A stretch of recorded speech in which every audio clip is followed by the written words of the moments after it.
Welcome to episode 10 of Two Dumb White Guys. This is the most anticipated episode I think we've had yet. In fact, I've already made up the slide for it. I even have the title of the show for it. This is the Angotti Ag Arr, the only agricultural podcast out there that's hosted by a pirate. Anyway, my name's Paul Davidson. I am Scott Norman, and we have special guest Jeremy Angotti from Wardell, Missouri, playing small forward. Very small forward. Well, welcome to the show. Thank you. Glad to be here. I would like to point out, just to start us off, before we even get into the actual topic, that he came equipped with a lasso. He did. Oh, I'm going to rope. We're going to rope after this. I'm going to practice. We got a big roping in Tunica Sunday, so yeah, we're going to go practice after I get done with this. Then I'm coming back, and then we're going to be doing some welding tonight, because we got I got 4 ag students that's going to compete in the Ag Met competition Friday down in Penobscot County. I call them the Bad News Bears. Bad News Bears of welding. That's what I call the team, Bad News Bears. So they're good though. They're doing really good. All right. So the primary reason why we've invited you on our fine broadcast is for you to relay to us this legendary squirrel story. Well, I'm kind of like Coach Bullock. Y'all gonna have to redefine legendary. But what had happened was I was coming back from lunch, as I normally do, and I'd fought a kid for some onion rings. There was like one thing left them up there, and I was really into my onion rings. And I come through the door, and I started hearing a bunch of girls screaming, and I looked up, and out of the middle school hallway where the library is, I see Akaya. She's got about 6 to 8 steps on everybody. And she comes out, and there's a bunch more that come out running. Well, and I was telling my wife that night, looking back on it, I feel bad to a certain extent, because the first thing I thought was, well, somebody's coming to the building. Yeah. You know, that many girls come running out of the building, you know, and I'm talking about they were booking it. And so I took off down there. Now, granted, I was still holding on to my onion rings. I'm not going to lie about that. But I walked around the corner. And that's what I was trying to think. I don't know if I took off running towards it. I don't know if I just like got up against the wall and snaked down there and was like finna pop around the corner. But when I came around the corner, there was Prig and Rome. I called her Miriam. And Miriam was standing there, and I looked at her. I said, What's wrong? I said, you okay? They're like, there's a squirrel. And I looked at them, and I was like, I just had a brain fart or a mini stroke. I was like, y'all are screaming over a squirrel? They're like, no, Mr. Angotti, there's 2 squirrels. I'm like, oh, that's a complete, that's a whole difference. difference. Oh, we're in a whole new room. There's does. There's 2 of them. I was like, y'all screaming over squirrels? I mean, like, are they rabid or? I'm lost here. So I look in the library, and there's this like young ladies. You just see streaks come by the windows, and you hear more screaming. So I still got my onion rings. And I throw the door open, throw an onion ring in the old mouth, and I look up, and I'm like, what's the issue? I was like, they said there's squirrels. They fell out of the ceiling. Well, I'm looking up in the ceiling, I'm like, I'll be. There's a big gaping hole in the ceiling. There's a bunch of pine needles and stuff up there. Reckon they're right. Well, I look over in the southwest corner of the library, and there's one, and he is fired up. He's like, whoo, whoo, whoo, whoo, whoo. I'm like, this dude's upset.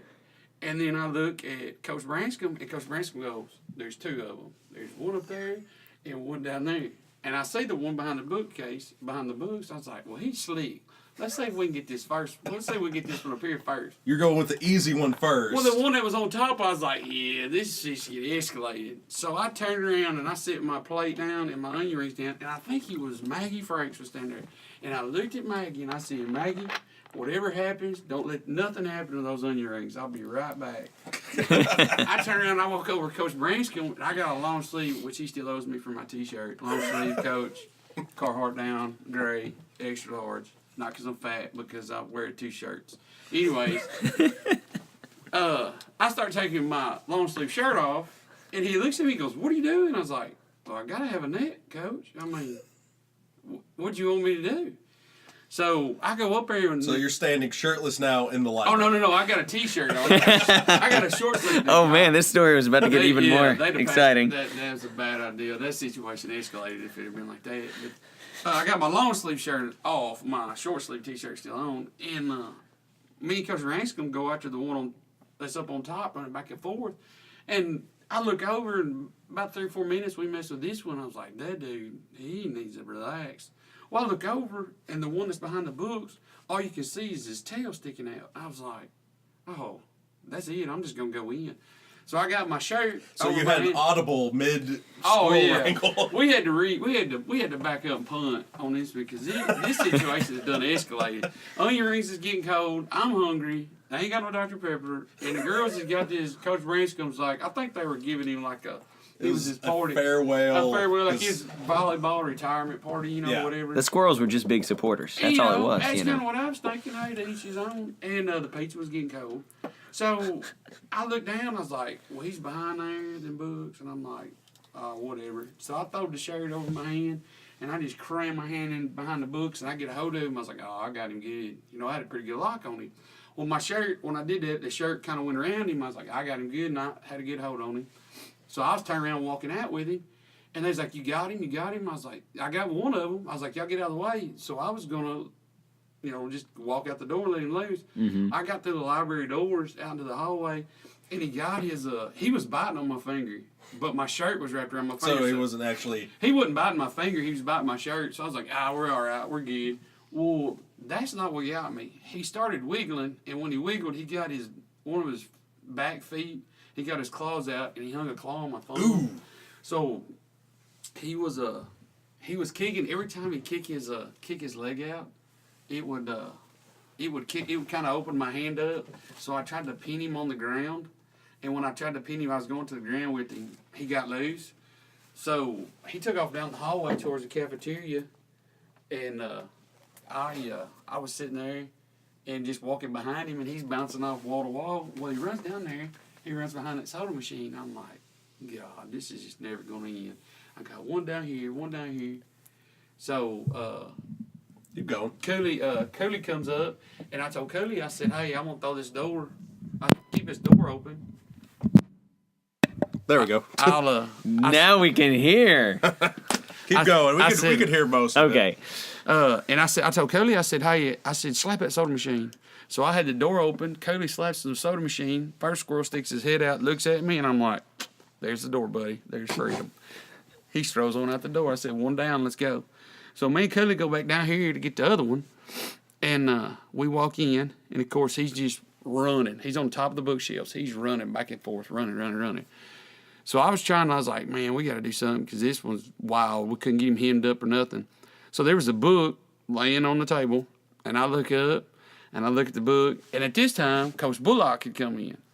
And I picked the book up, and Coach Bullock goes, there ain't no way on God's green earth you can hit that squirrel. Man, I reared back, and I hit that squirrel dead right between the eyes with that book. I'm like, got him? And I looked at Coach. I was like, I'm giving lessons. And Coach is like, literally, a blind squirrel will find an acorn, and that was nothing but luck. I said, true, but I made contact. While me and Coach is having this discussion, the squirrel's running back and forth. So this is after you hit him. After I hit him, he gets worse. It doesn't slow him down, it gets worse. So he comes around, we chase him back down. He comes down the bookshelf. He runs, he tries to go he's going towards Cooley. Cooley kicks him up the bookcase. He flips off the bookcase, jumps on me. I miss grabbing him. Coach Branscombe kicks him over to Coach Bullock, and it's like they're trying to be Pele, kicking around a soccer ball. And I look at him, I was like, don't kick, stomp. Don't kick, stomp on him. Put your foot on him. So Coach Bullock was like, I was just following their lead. And I was like, so we get him hemmed up over there in the books, and I reach in there, and I same thing with the first one. I just take my shirt, reach in there behind the books, grab a hold of him, and when I'm walking out the door with him, he just relaxes, like, okay, I'm caught. So like I flip my shirt up, and he's looking at me. I'm just like walking out the door with him, like he's in a little pet squirrel walking out, and I set him down. He kind of swishes his tail a couple times and runs off of the tree. So, no squirrels were harmed in the making of that. So. He might have lost a little bit of IQ from the book to the noggin. Dude, he did not slow him down at all. That was the best Jared Brand story I ever heard. God, I'll give you The whole for time- Snarb to been there. I'm about to say, the whole time you were telling me that, I was thinking, all right, that's a Jared Brand type If of Snarb story. would have been there, that'd have just been He would try to eat the squirrel. oh, it'd been icing on the cake. Well, I told him girls, I was like, squirrel goes pretty good with biscuits and gravy. But it still remains the fact that Coach Branscombe owes me a Carhartt shirt. So I do have to say, you said that Coach Bullock wasn't that impressed with your hit, but he did tell me later when I mentioned you were coming on the podcast to tell the squirrel story, he said, that guy actually nailed the squirrel with a book from across the room. So, and I was apparently, like, I'm not gonna lie, I was kind of butthurt because Coach didn't have any faith in my athletic ability. Not saying I'm athletic. If my kids have any athleticism, it's from my wife. But I mean, I was just like, dude, like, give me something, So yeah. So anyways, so that's the infamous squirrel story. That is That was worth. And my onion rings did survive. So good. Were they cold at the end? Pretty much they were cold. Okay. But I got a cutting torch down there. I went down there, warmed them up. So we're good.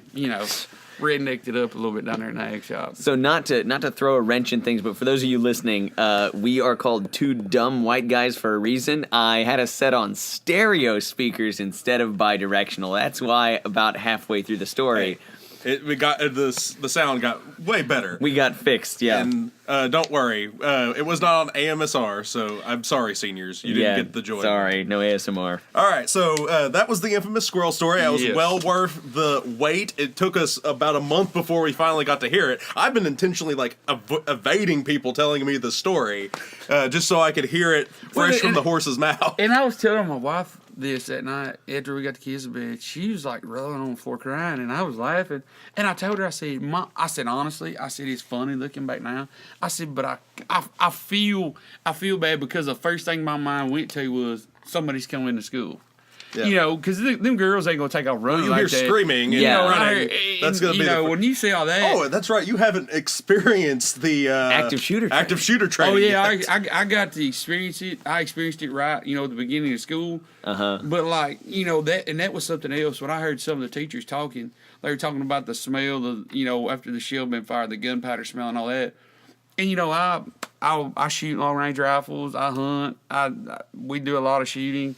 I work on guns. I like to hunt. I like to shoot. I grew up doing it and shooting long range rifles and things like that and building my own. And, I was used to that stuff. And when he started pulling, when we was in the It's room. that different setting. That And they started pulling the trigger, I was sitting there behind a desk and we was in Miss Earnhardt's room. Is the room we went to. And I was the only male in there. And even though I left when I found out we can't 3D print a gun on their 3D printer, so I went to a different room. Yeah. That's a no bueno. That's a deal breaker. But I didn't jump, but I was just it was kind of a surreal experience for me to see other people how they reacted because, I shoot with a lot of highway patrolmen and I got a lot of friends that are New Madrid County Sheriffs or Penobscot County Sheriffs, and we shoot and hunt and like gun going off and stuff like that. It doesn't really faze me, especially if you tell me that's what's fixing to happen. But then I got to looking around and it's a surreal deal to see other people the way they reacted to it that they don't do that thing. So and I still thinking about it. It's a funny story, but at the same time, I don't know whether I should be happy that was my first instinct is To run in there, to run in there like I did the right thing because I had a friend of mine before I became a teacher. He looked at me and we were sitting there talking. He said, "Look," he said, "I love you." He said, "You're the closest thing I got to a brother." He said, "But sometimes you do really dumb things." He said, I think you call them poor life decisions. I said, "Yeah, why?" He said, "If somebody ever comes in there that isn't supposed to be in there," he said, "get out. Get as many kids as you can and get out. Don't run towards it. Yeah. Run away from and it." so you keep on coming So I had back. to call him and I was like, "Hey, I just want to tell you something because you're probably eventually going to hear about this when you come down." He goes, "What?" And I told him, he said, "Man, I knew you was dumb." I said, "I just knew." And he said, "I'm just messing with you." He said, "But I knew." And I said, I couldn't, I said, "But my onion ring survived." So I said about that.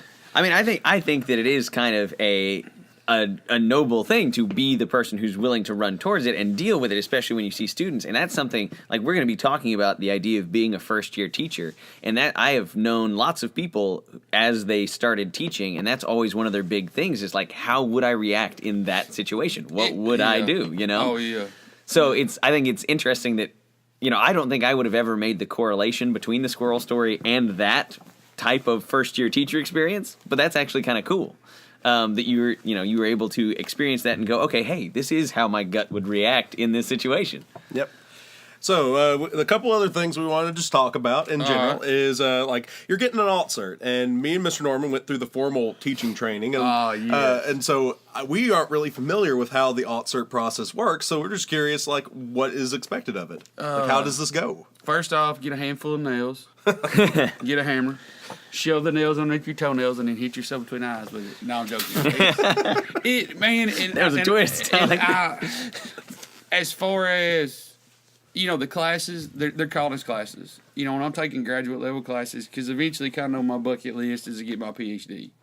And you already have your master's in I got my master's in, when I got it, it was plant pathology and soil science. That's what my master's is in. And then my bachelor's of science is in ag business. But I've always wanted, I'll back up. I came from a family of teachers. My parents were both teachers. My mom was a guidance counselor for 35 years. My dad was a science teacher. He was my science teacher, you know, and he was my sister's science teacher. I have one older sibling. You know, that's part of the reason why I fell in love with ag is because ag, you know, I tell the kids, and I point to this building out in the ag shop, to do well in here, they have to do well over there. Because at the end of the day, agriculture is art, it's science, it's math, it's history, it's English, it's the English language, it's literature, it's being able to type papers. You know, the job I had when I worked at the university is based on research. You've got to have a grasp and idea of how to type a paper. Because when I was working on my master's for my thesis, you know, I was in my defense for 3 hours. And if somebody would just come in there and hit me with a brick, I'd have probably been just as happy because it was like the longest 3 hours of my life. But, you know, getting those degrees, getting all that education and stuff, that's one of the things that I elaborate to the kids is you know, ag is a multifaceted thing. So, you know, I didn't have that realization, I guess. I kind of knew that realization, but until I got in front of a group of students, you know, I kept looking over at this building, at y'all's building, and I'm just like, man, there's a connection there. But, you know, the alt cert, when I started calling around trying to figure all this out, it was just a uphill process. And trying to find a college, because SEMO used to do an alt cert program, and they didn't want to do it anymore, and this and that, and you're calling around trying to find classes and getting classes where you can, and everything, and I had went to a new teacher institute in July, and I was talking to a professor from University of Central Missouri, and she said, hey, I understand. She goes, me and Miss Cammie Bowman, who's the lady at Desi, she is a godsend, because when I got Miss Cammie, that's when everything kind of got lined, well, it didn't kind of, it fell into place. It lined up, fell into place, and everything, you know, was simplified. And, you know, you call Miss Cammie, she's like, okay. It's never, what can you do for me? Well, Miss Cammie, it's like, what can I do for you to help you out? And so when I was talking to Miss Dr. Michelle Conrad, she goes, listen. She goes, me and Cammie were talking, and Cammie said, you have your master's? I said, yes, ma'am. She said, what's it in? I said, plant pathology and soil science.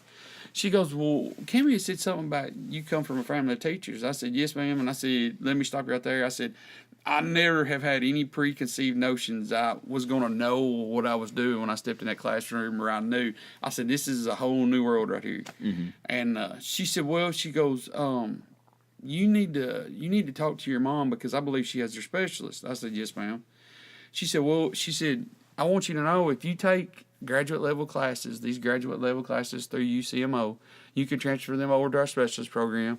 You can get your specialist through UCMO, and we're also partnering with another school that you could work on your PhD with. There you go. Two birds, that's one pretty stone. cool. Well, and this was the twist to it. I said, well, what's the other college? She goes, well, it's a college over in Kentucky.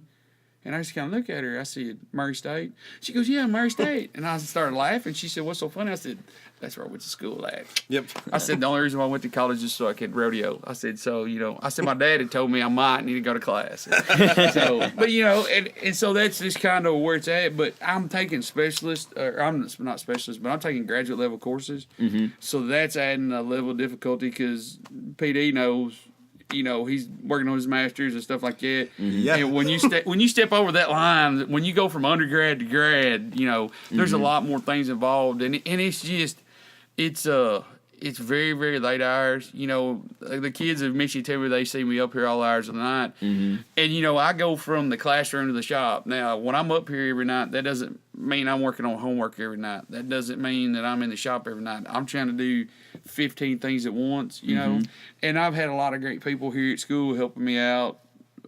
Miss Chrissy's son, she is sit there and she's your mentor teacher. She's my mentor too, and she's like my sister because we've known each other since we were kids, and so she's like a big sister to me, and she's helped me out immensely. And then Miss Donna, and everybody just like keep plugging, and I'm like, just hit me between the eyes with it. Oh, it's true though. That first year is by far the hardest. Well, yeah. and that's what a lot of my buddies have asked me. They're like, so you ready to quit? I'm like, quit what?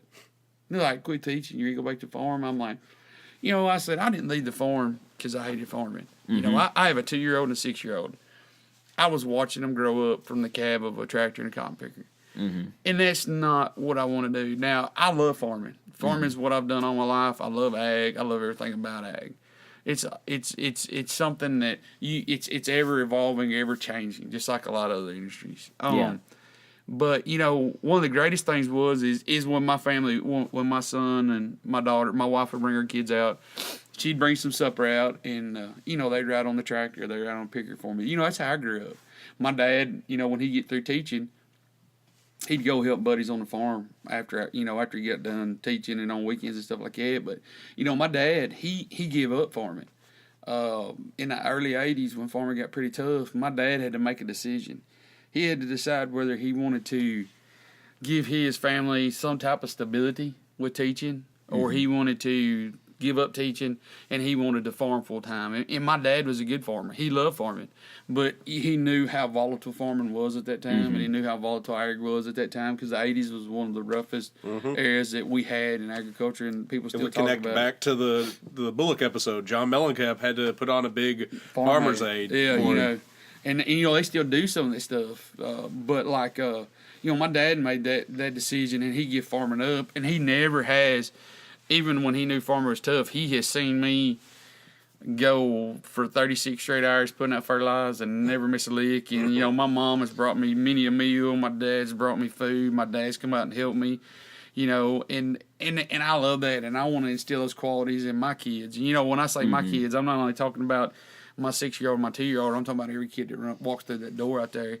And that's one of the greatest things is some of the best meals that I ever had were sitting on a turn row, with family members, even though the dust is blowing and you're getting sand in your food or whatever. Yeah, but dusty potatoes. I always remember that from Food Right. Yeah. Oh, yeah. So it's just times like that, and I didn't ever give up farming. I mean, I still farm now. I just don't farm in the capacity that I used to. That was I was working for my uncle, and we were farming like 12,000 acres. So I still help buddies on the farm if they call me and need something welded, if they need help moving, if they need me to haul, drop semi, pick, whatever, Yeah, you can always find somebody that's I'll always and that's never a big deal. And my cousins Toby and Kelly Bradfield, Toby, him and his dad farm. They're real big farmers, and then they ranch too. They got cattle, and I get to go out and help them. And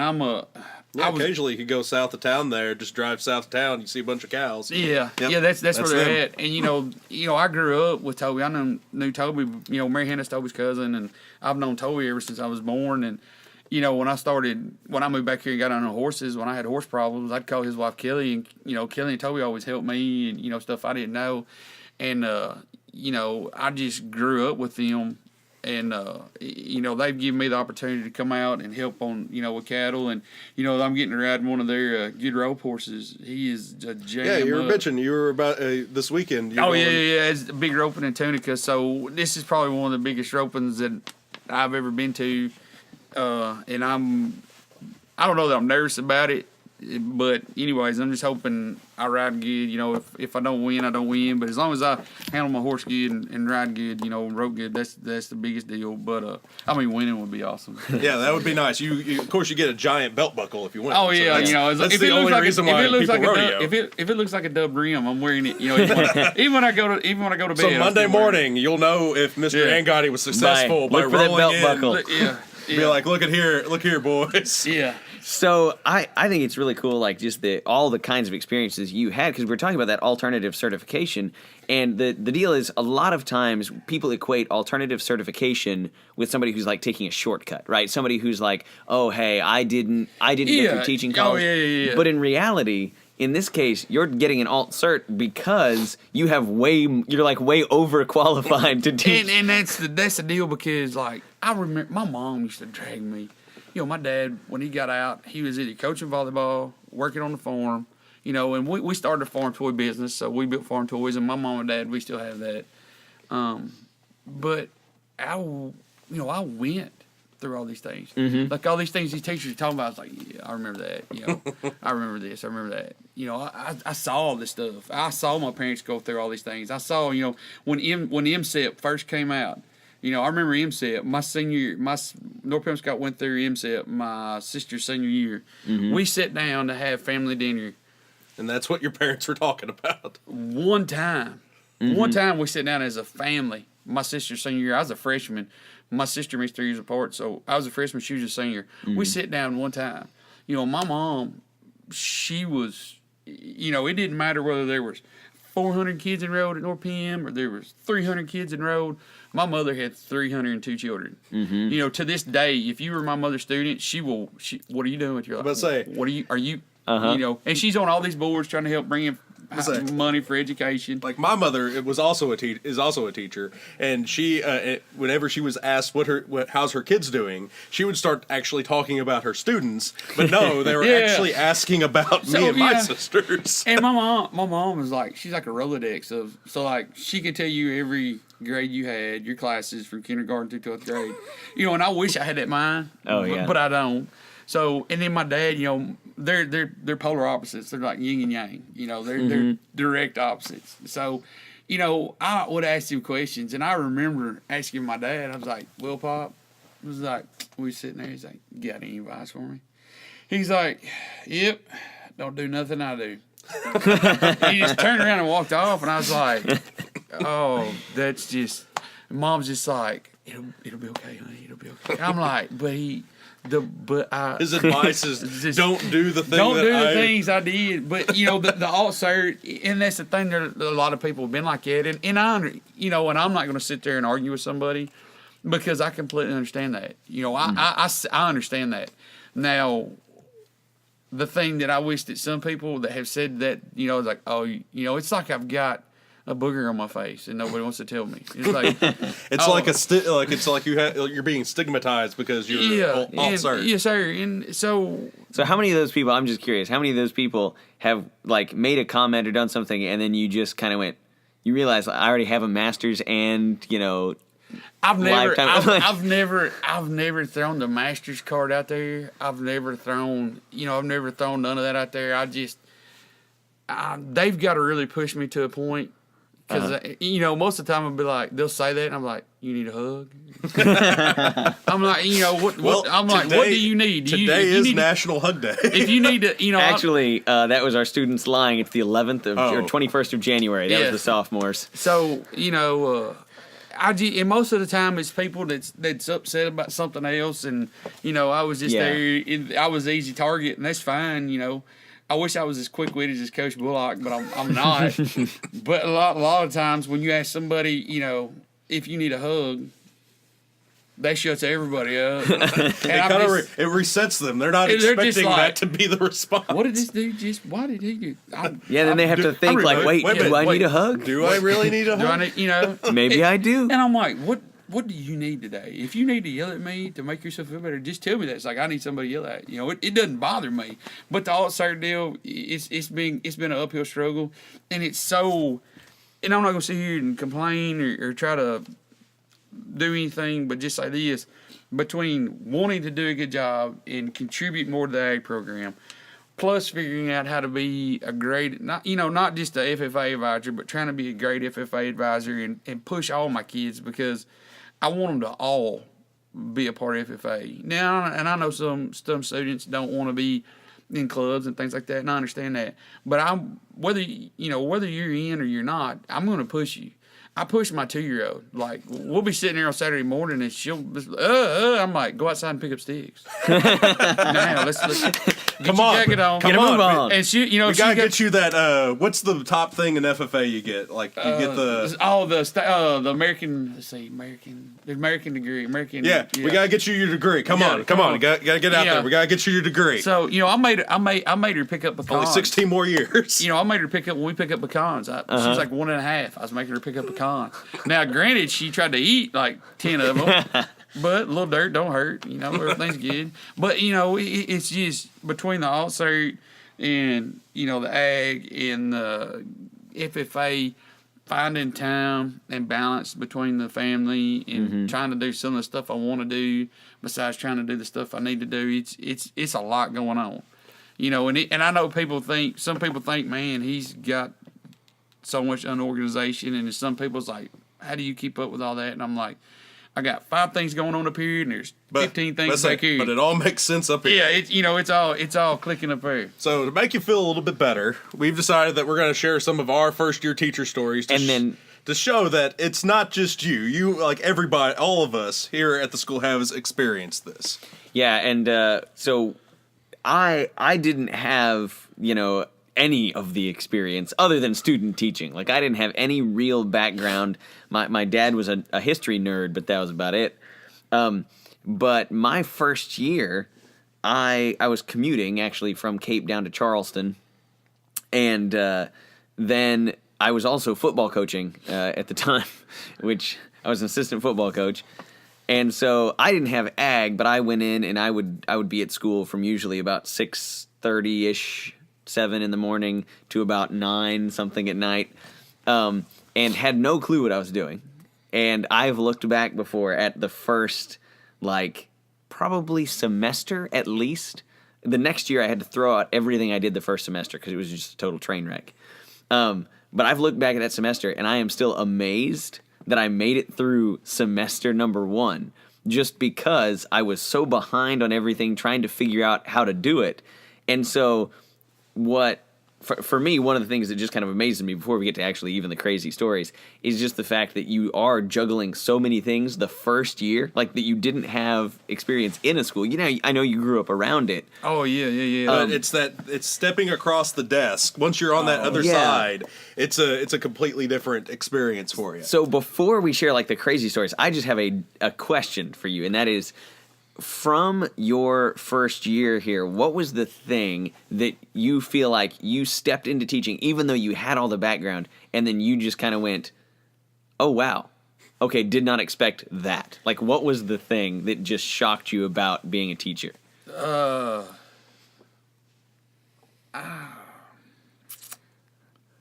can think about it on a second. I'll tell you, the things that okay, so my mom was what we would call a Yankee. She's originally from St. Charles. And my dad's from Wardell, right? So they met at SEMO, and they met in college. And I always said my dad was a used car salesman in former life and suckered her into moving down to Wardell. I'm about to say, that's not that big of a surprise. And it was kind of the deal. So my mom, she grew up different than my dad. But just and I'm going to go around my elbow to get to my hand on this, but my mom, there's a lot of experiences in high school and school that my mom didn't have. My mom always made sure that me and my sister went to homecomings, went to prom and stuff like that, because my mom wasn't allowed to go. My grandfather wouldn't let her. Mm-hmm. She wasn't allowed to get her driver's license until she was 21. It was things like that. So, when they moved down here, And I'd asked my dad, I was like, Dad, I need to tell you about something. I was like, I got to go for an interview. And I said, I got to talk to Coach Bullock and Coach Branscombe. I said, they're going to want to interview me tomorrow. And I said, you got any pointers? What was your first interview like? He said, don't know, never had one.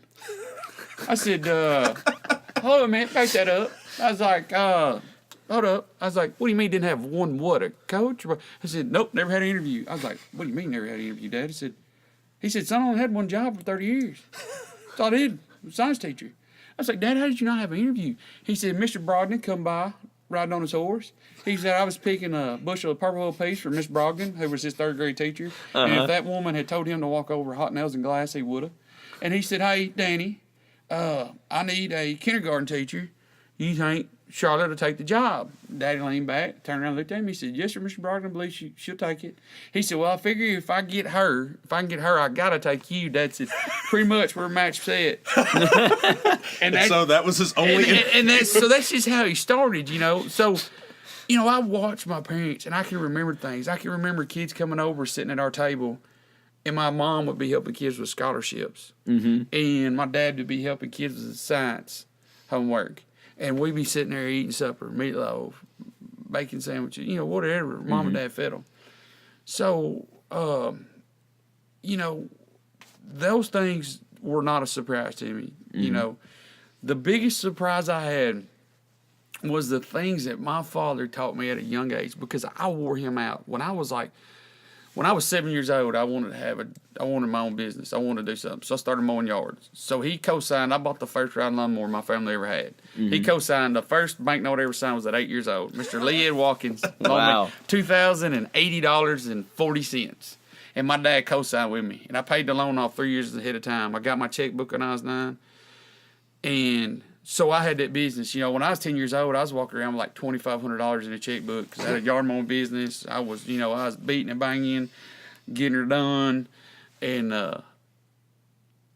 the tool experience. My dad sent me down to his uncle in Tennessee when I was like 8, 9 years old because I wanted to learn to weld and run a lathe and run a mill. And he sent me down there to his Uncle Donald. We called him Donatello after the famous inventor because he was just that level, you know, that level of ingenuity. And when I learned to weld, we was in the hills of Tennessee, he said, give me your T-shirt. I said, okay. So I give Uncle Donald my T-shirt. He hands me one welding glove. He hands me the electrode holder and electrode. Sets an old car frame up there, sheet of steel, hands me a helmet, says, okay, go to welding. Well, I was going to weld on top. He said, no, get underneath. You're welding overhead. So for 45 minutes, I was underneath there. When I crawled out, it looked like hot metal pokers. Ooh. And like I was burned up. And so I got out and I said, Uncle Donald, I can't figure it out. He said, you lasted 44 and a half minutes longer than I thought you would. It's time to go to work. Him being an Angotti male knew how Angotti males were wired, and we're hard-headed. We're stubborn. We're like mules. So at an early age, I learned all these hands-on skills. How to use tools. How to handle money, how to use the tools. Budgeting, all this stuff. When I wanted to do something, when you go to Danny Angotti and Charlotte Angotti and you want to do something, they are not business moguls, they are not millionaires, they are not rich. But when you want to do something, you better have all your ducks in a row. You better, because it's going to be like Machine Gun Kelly. Danny's going to be popping one off shutters, and it's going to be like this right here, back and forth. You know, and it's just, that's how they was. But they taught me all that, and that's what we went through. And there's been many growing pains. But that's one of the biggest things is when I jumped in, that was my biggest surprise. When I jumped into ag, I knew the kids wasn't going to, I knew my students wasn't going to have that basic intelligence, I knew they wasn't going to literacies in that. That's right. I knew they weren't going to be exposed to all that. I knew that. But what I wasn't ready for was I was going to have to back up further and expose them to more. And I That's what we like to call the expert blind spot. You weren't thinking, like, you thought that you knew how big the expert blind spot is, where you're the expert, you know what you're talking about, and so you forget certain steps along the way. And so that's what was kind of happening, is that you didn't understand how wide your expert blind spot was. It was a bigger gap, and then I backed up, and for like 2 or 3 months, I would just go home and sit at the dining room table, and I'd be reading, and I'd get to thinking about class, and I'd start banging my head into the table. And my wife would ask me, and I'd tell her nothing. And finally I looked at her, I was like, I feel like I'm failing worse than what I thought I was going to fail as a teacher. I said, if we're looking at this window, and we split the window in half, I thought I was still in that top half of the lower half portion. Yeah. Unbeknownst to Jeremy, I'm in that 1/8 at the bottom of the half portion. And she said, well, what do you mean? And I said, I've backed up further, and I said, I'm not as far along as I want to be. I said, and I've watered it down because I told my students, I told the kids, I said, if we're talking and we get off on different brave waves, and I look at you, I say, hey, dumb that down for me. That's not a derogatory statement. That just means we ain't speaking the same language yet. And I said, so if I ask you to dumb something down for me, y'all gonna have to dumb it down for me so we figure out where we're at. Uh-huh. We got to meet in the middle, you know. And I told my wife, I said, I've backed up. And I said, I'm not as far as long as I wanted to. I said, one of these days there's going to be a light bulb moment. And I said, you'll know. I said, you'll know when my kids have light bulb moments because I'll feel like I'm on top of the world. Mm-hmm. That was like on a Tuesday or Wednesday. And on a Friday, there was like 3 light bulb moments in 2 different classes. And I just looked up and you see me in the camera go, thank you, Jesus. That was like you got what I like to call the teacher drug, where you're it's the one thing that keeps you going. You get those light bulb moments, and you're like, all right, I can last another month. So that and I know I went around my elbow to get to my hand, but that was one of the craziest, wildest things and I will immediately tell you right now, I have got in my truck. And when all these light bulb moments for me started happening, when I realized, I drove to Wardell. And it was like 8:30, 9 o'clock at night. I drove to Wardell, throw my dad's shop door open, and he's standing there looking at me. He jumps around, and he's looking at me. He's like, what's wrong with you, idiot?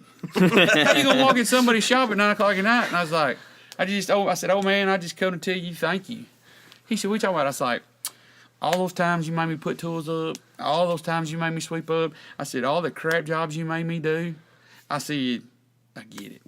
Uh-huh. And I went to my mom. I was like, Mom, all that math you made me keep struggling through. Because my mom would be infuriating because she was like, help me with my algebra, my geometry, because math was my worst subject and I tried so hard at it. Uh-huh. Like one time she walked off and she come back by my room and I was banging my head on the book. And she goes, she stuck her head. She goes, Bubba, I don't want to upset you, but the answers aren't going to get in your head that way. And she turned around and walked off, and I'm just like, oh, burned. My mom burned me. So, you know, that was some of the craziest things that I had a realization of, but those are some of the greatest things that I had because that's, you know, there's kids that I've had three at a time in there or 1 at a time, and it's been great. So, yeah. All right, and I think that's probably a good spot to kind of wrap it up. That's like we have our moments we could talk about, but he ended it on like such a killer note there. I think that for now we'll go ahead and wrap it, but here's what I'm thinking just for the future. I think there's got to be a part 2. Yes. I mean, we need an Angotti part 2. Y'all's ratings have probably went down as we speak. I heard a toilet flush a while ago.